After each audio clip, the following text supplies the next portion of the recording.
There is an art to everything, and not least in music and what can be shown and revealed from it. So there's also the etymology comes into this. So often the N and the M are interchangeable. So you can have a word or a name like Ian, and then Vandal. So that would sort of become I am of the dial. Having your finger, if you think of the old telephones, you've got your finger on the pulse, as it were. You're dialing and making a connection. Now the song I'm actually thinking of, it's very simple lyrics. There's not many lyrics to the song, but what they reveal are fascinating. The song is called Castles in the Sky, and in this song you'll hear it's mostly sort of like a, what do they call it, I think is it house music or anthems, clubbing sort of music. But it's actually quite profound in the lyrics, because the music actually suddenly comes to a grinding halt, a thud. It's like a realization moment, and then the lyrics start. Do you ever question your life? Do you ever wonder why? Do you ever see in your dreams castles in the sky? Oh, tell me why do we build castles in the sky? I'm asking why. All the castles way up high. That's essentially the only lyrics to the song. But there's two aspects to this. Hence the depiction of this Jesus archetype on the cross. You notice he forms, man is asking why, basically is what it's showing. But man has nailed himself to a belief system, and that's as high as you're going to get. And are you going to get the question answered? Now there's more to this, of course. Where would you look for the answers? It's like everything in this reality. It's expressed in the external. It's all an inside job. I don't think I need to even point to anything with regard to governments around the world, these concepts called nations that we're encouraged to attach to through an ism called nationalism, for example.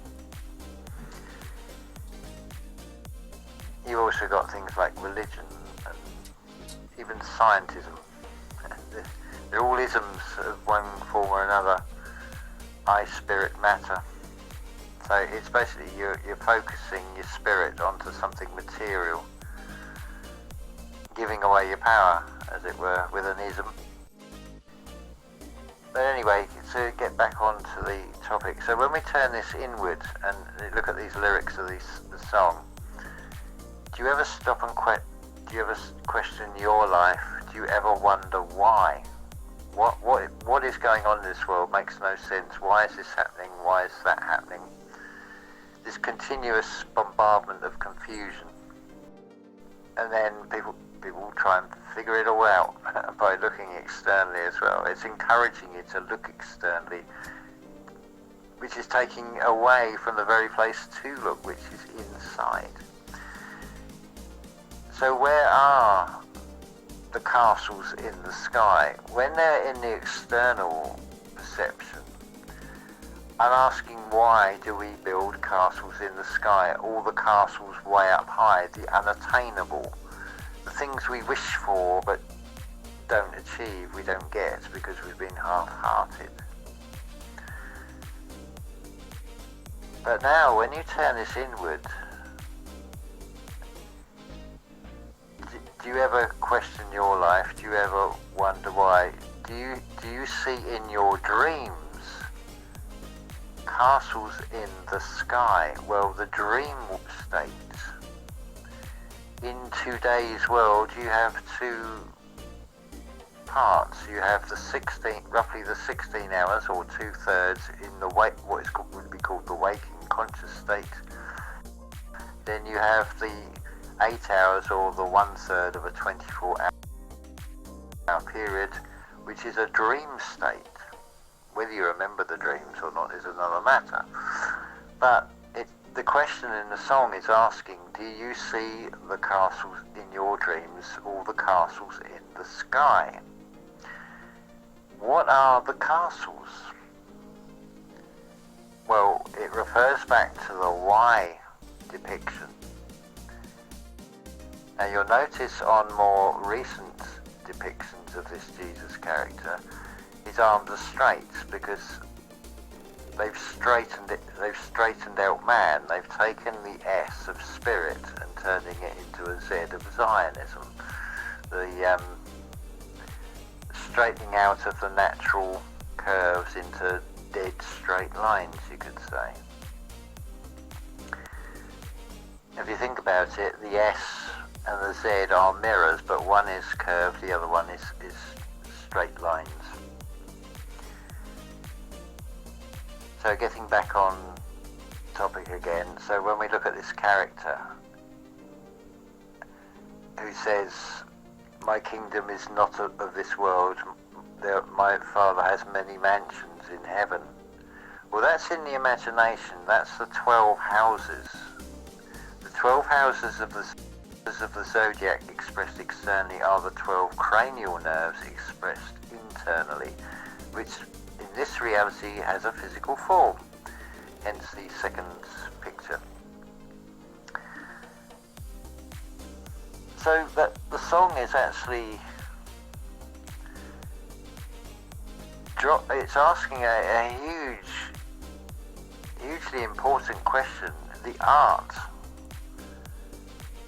See how everything permeates through art. In this case, it's through a song which would seem to be so simple, and yet, well, it is a simple thing, but how many people have a perception to even decode it in that way, or do you just accept it at the superficial level as just a song, and whether you like it or not is down to the individual. It doesn't make it right or wrong. But when we start looking at these things that are presented, I mean, to me, this song struck a chord. And I use those words deliberately because it did. I was attuned to it, shall we say. I was attuned to that tune because it's like, there's something in this. Obviously, when I first heard it, my mind wasn't working in this way. But over a period of time of going down the way, being a follower of the way, and not just being a follower, but being a doer. Not just a hearer, but being a doer. And the doing in this case is taking active steps internally within oneself. It's where Jacob goes up the ladder to Peniel. It's the imagination, it's the creativity. That is the creator. It tells you in the Bible that God is closer than at hand. Well, how much closer than your hands could this thing be? This creative energy, this creative power, this is what is being hidden from humanity. This whole shame program and this materialist program, it's like, no, don't you dare touch that power, you can't handle it. And to be honest, because of the system programming, most people couldn't handle it, and they wouldn't handle it in a very good way. They would still have that self-serving, lower conscious mindset.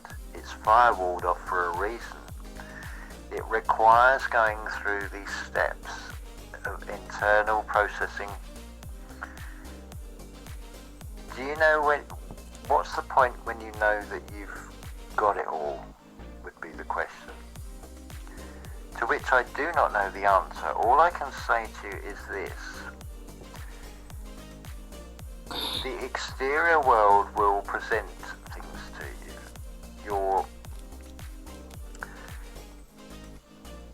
Your higher self will bring in third parties as presentations.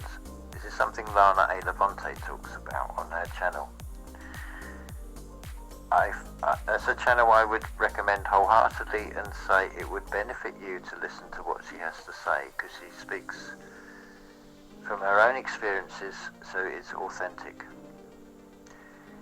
There comes a point when you just know, you just feel it comes through which channels you can channel and listen to, and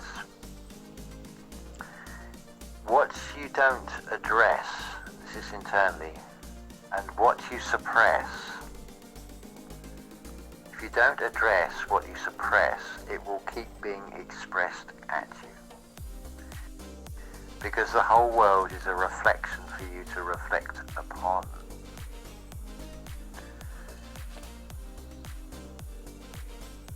So you've got this whole, you've got a macro and a micro to everything. So you've got your 12 zodiac signs. The sun goes around with 12 disciples. Well, the sun goes around with 12 zodiacs, and obviously the moon as well. So it's the sun and the moon. One's a minute hand, one's an hour hand. If you see it from the higher perspective, as if you're looking down on it, it looks like a clock face with the difference in the time scales of the revolutions of the two. And time is your true wealth, your liquid asset when it's finite. That is not the minute hand, because the minute is the devil's in the detail. But when it is our hand, which it is, because it's certainly not second hand, which is actually a third hand. There's no accident with these words, and it's seeing the precision clockwork of all of this. It's that second hand, the longer hand, which is our hand. Now, if it's pluralized, people have pointed out it's Horus as well. It can become horrors, like a horoscope, and it can become a very negative thing as well. It is a realm of contrast and duality. It is being able to recognize and see both sides and staying neutral to them, which neutralizes them.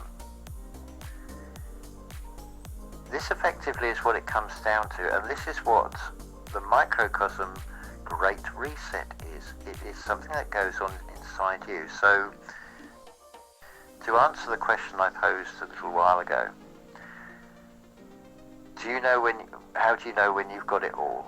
Well, you don't. All you could know is you'll be presented with new scenes.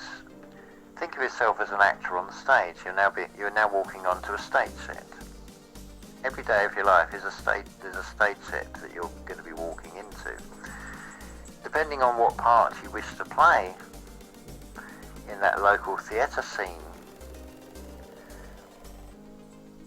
that will depend on what happens after that, the sequels and things. You may get typecast into a particular role. Most people seem to fall into a role called victim,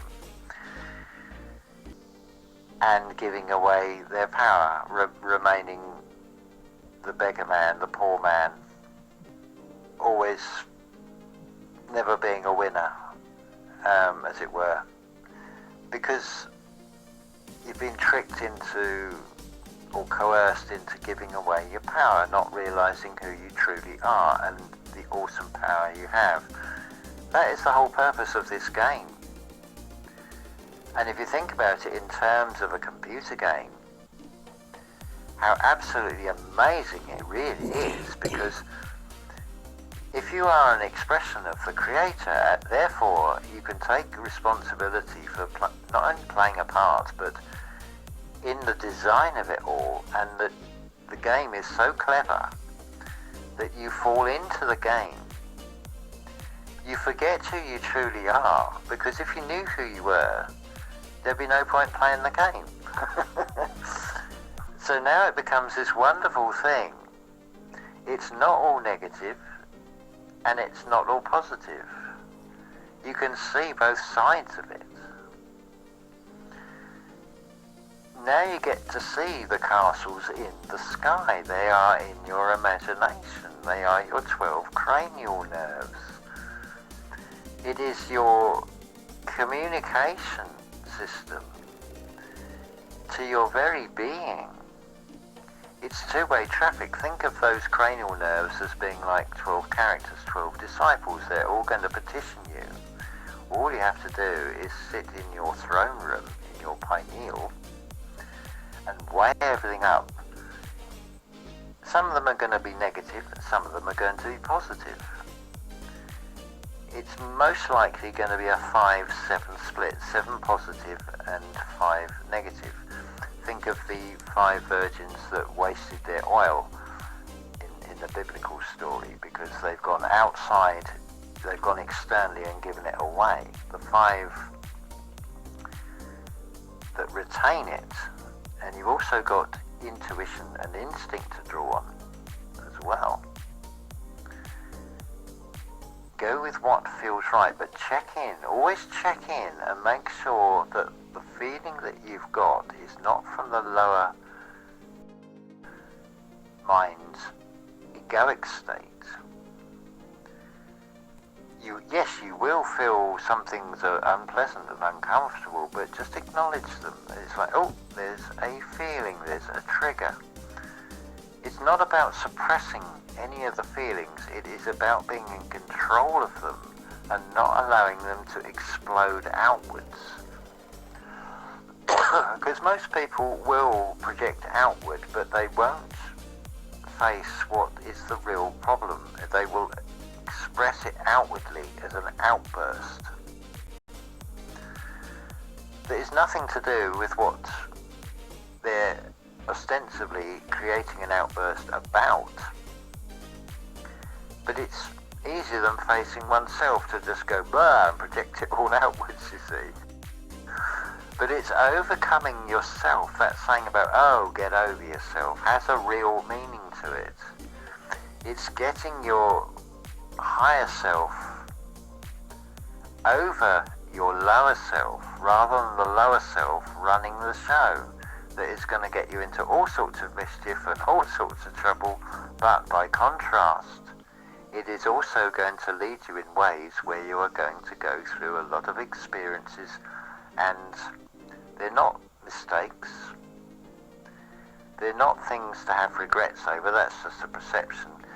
If you can see, and often the power of hindsight is a wonderful thing, because now I see what that was showing me. Now I know what that song was saying. Now I know why that's stuck in my mind. See how beautiful this now changes? The dynamics of everything just changes. And all this from just one song. I was going to give you 2 songs, but this is, I've just checked, we've come up to 1923. Ooh. And we passed the general strike of 1926 as well. We could keep counting. Oh, here we go, 1933.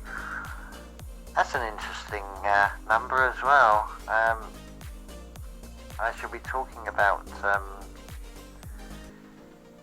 Germany, its history, and what that reveals in a Tales to be Told in the Dark video.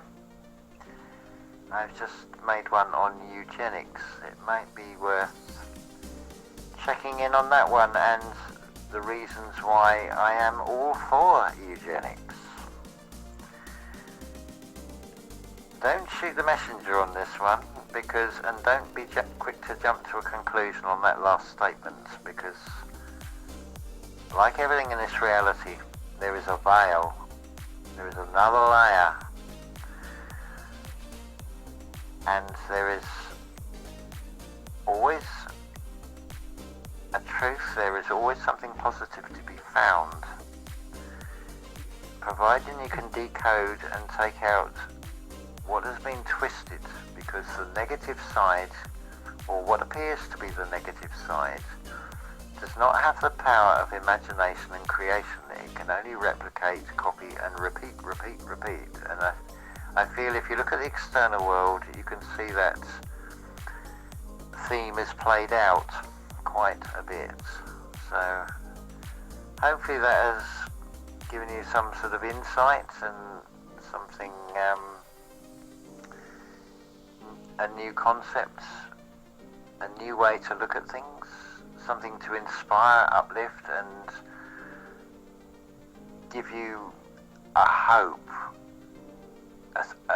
to find that self-belief inside yourself, to find that seed, that light inside yourself, and shine it out into the world. It won't take a lot. The imbalance in this world is only 23.5%. Never mind what the science says about, that's a materialist thing, but take the essence of that. It don't take a lot to bring it back into the level again. And if it's bringing it back into the level on the one axis, then the vertical axis must also be coming back to the middle as well.